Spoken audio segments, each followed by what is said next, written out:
Hello, my name is Ken Vo, and I work as a professional trained medical interpreter at Region Hospital located in St. Paul, Minnesota. Here are several tips that can facilitate effective communication with an interpreter. Guideline for healthcare providers. Tip number one, introduce your interpreter to the patient so that the patient will know that the interpreter is part of the providing team. Tip number two, arrange yourself physically so you can address the patient directly using the first person. Tip number three, do not use abbreviation or technical medical jargon when speaking to the patient, to the interpreter. Tip number four, speak in a normal voice, clearly and not too fast. Tip number five, speak in short, simple sentences and pause for interpretation. The simplest vocabulary possible to express your meaning. It gives the interpreter time to relay the message correctly. Using a professional interpreter is both a skill and an art, so it takes time and practice. Tip number six, ask only one question at a time. Guidelines for healthcare providers. Number 1. Introduce your interpreter to the patient. Number 2. Arrange yourself physically so you can address the patient directly, not the interpreter. Number 3. Do not use technical medical jargon when speaking to the patient through the interpreter. Number 4. Speak in a normal voice, clearly and not too fast. Number 5. Speak in short, simple sentences and pause for interpretation. Use the simplest vocabulary possible to express your meaning. Number 6. Ask only one question at a time.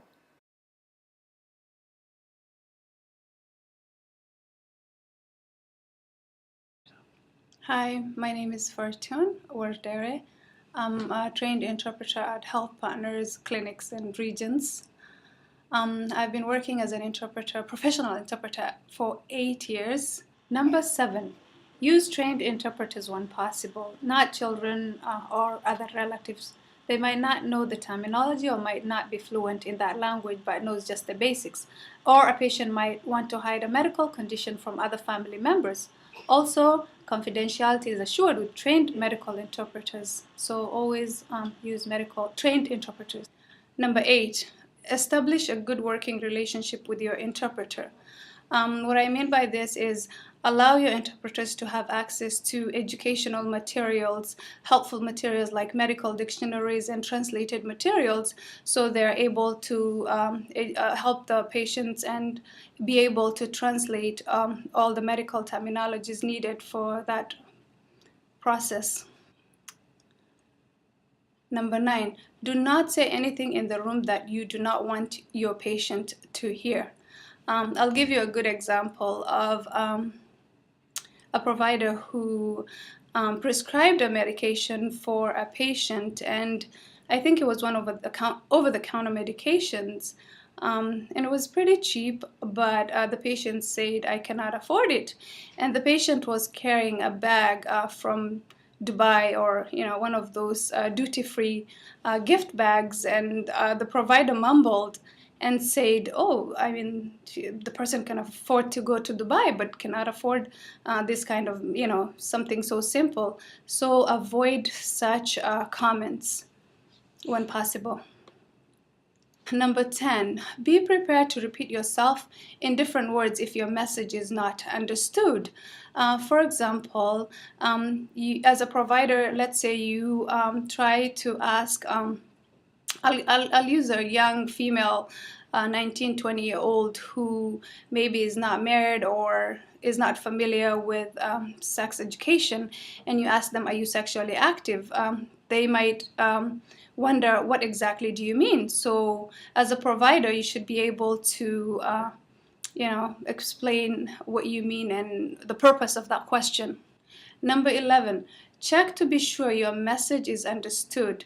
Ask the patient their understanding of a message you told them. For example, you prescribed a medication, and maybe to get rid of the conversation, or maybe to ensure that the patient got the message, ask them what you talked about so that the patient understands, everything that you said. Guidelines for healthcare providers. Number 7. Use trained interpreters when possible, not children or relatives. Number 8. Establish a good working relationship with your interpreter. This might include meetings with scheduled bilateral feedback. Number 9. Do not say anything in the room that you do not want your patient to hear. Number 10. Be prepared to repeat yourself in different words if your message is not understood. Number 11. Check to be sure your message is understood.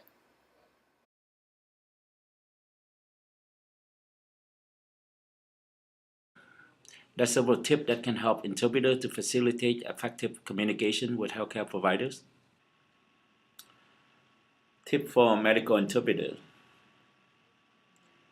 Tip number 1, repeat and stay true to the original message.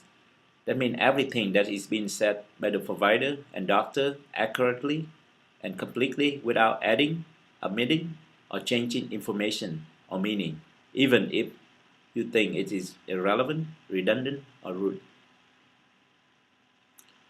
Tip number 2, interpreters should use the same style and tone of voice of the provider and the patient.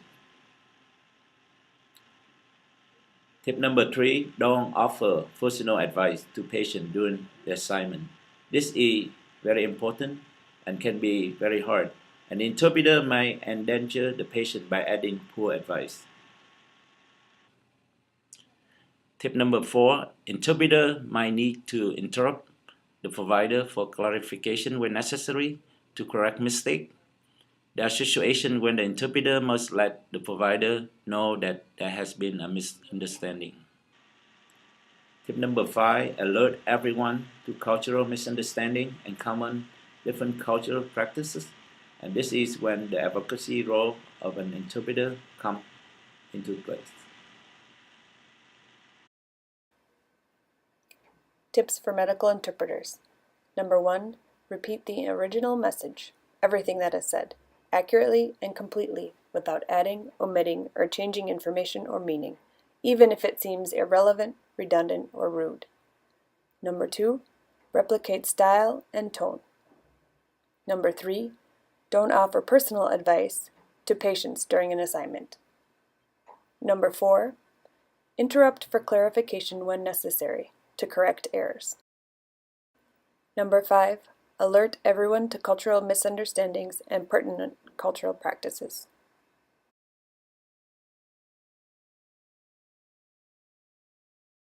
Number 6, ensure confidentiality/discretion. As trained interpreters, you're supposed to keep confidentiality of what's being discussed and be able to respect the privacy of patients. But for example, if you're not trained, it's very hard. You're part of the population that you're serving, and you're picked just as to serve that population without being trained. It will be very difficult to be confidential and to also be able to serve that population. So confidentiality is important. And number 7, no personal judgments. Don't judge a person by looks or religious background. Sometimes like people could come looking different, so just make sure everybody is treated equally. Number 8, if there's a potential conflict of interest, withdraw from the assignment. An example would be a family member coming to the clinic, and they might not want you as another family member knowing why they came to the clinic, or if they could have a condition that they don't want other family members to know. So many times, if you feel it's necessary, withdraw from an assignment. Number 9, acknowledge the inherent dignity of all parties. Do not disregard any concerns that the patient has. Patients can tell you a whole story and it does not seem to matter and you're running late, but just remember that their concerns should be valued just as the provider's concerns, and you should make them feel comfortable, you should make them feel welcomed, and don't rush, whether it's the interpreter, whether it's the provider. The patient also gave what they were doing up and came to the provider, so ensure that they're taken care of. Tips for medical interpreters. Number 6, ensure confidentiality and discretion. This can be difficult for people from a population being resettled serving as interpreters. Number 7, no personal judgments. Number 8, if there is a personal conflict of interest, withdraw from the assignment.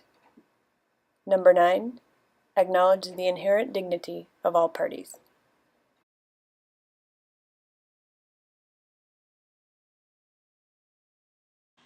The following scenario depicts an interaction with a medical interpreter and a physician who have both learned how to effectively communicate in a patient interaction. They tackle confusion from the evening prior when there was no medical interpreter available.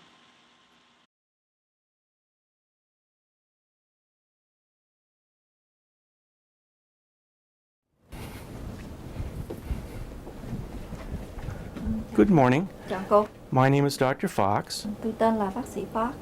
and this is our interpreter, Melinda. Tôi là Melinda, tôi là người thông dịch. I am the physician here in the hospital who does circumcisions. Tôi là bác sĩ ở đây ở bệnh viện này thực hành phẫu thuật cắt da vi đầu. I understand that you talked to the night nurse last night and she explained everything to you. Tôi hiểu rằng là cô đã được nói chuyện với cô y tá bằng làm việc ban đêm rồi cô ta đã được giải thích cho cô. Nhưng mà cắt da quy đầu là cái gì chị? But what is circumcision? Well, a circumcision is an operation on the penis of a baby boy. Sự cắt da vi đầu là một phẫu thuật nhỏ được thực hành trên da đầu của đứa bé trai. Some people do it for cultural reasons, some people do it for religious reasons. It's not something that you have to have done unless you want to have it done. Sự cắt da vi đầu là một cái phẫu thuật nhỏ được thực hành trên da đầu chim của đứa bé trai. Có người họ làm về lý do đạo, có người thì họ làm về lý do phong tục. Cô không cần phải làm nếu mà cô không muốn. Ghê quá, em chưa bao giờ nghe về điều đó cả. Và em cũng chưa có thấy ai làm.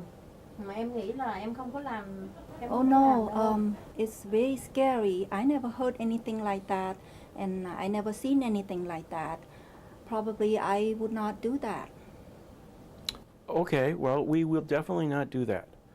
You don't have to have it done unless you want to have it done, and we would never do it without your permission. Vậy thôi, ok, không cần phải làm, tức là chúng tôi sẽ không làm nếu mà cô không có cho phép. But I'm a little confused because I thought that you had spoken to the night nurse last night and that she told me that you understood what we were going to do and that you were okay with it and you actually wanted the circumcision. Nhưng mà tôi hơi bối rối, theo tôi hiểu rằng là cái người cô y tá được nói chuyện với cô rồi cô ta nói là cô đồng ý làm cái thủ tục cắt da vi đầu đó. Nhưng mà em nghĩ là cô ta nói về chích ngừa. But I thought she was talking about vaccination. Ah. Oh.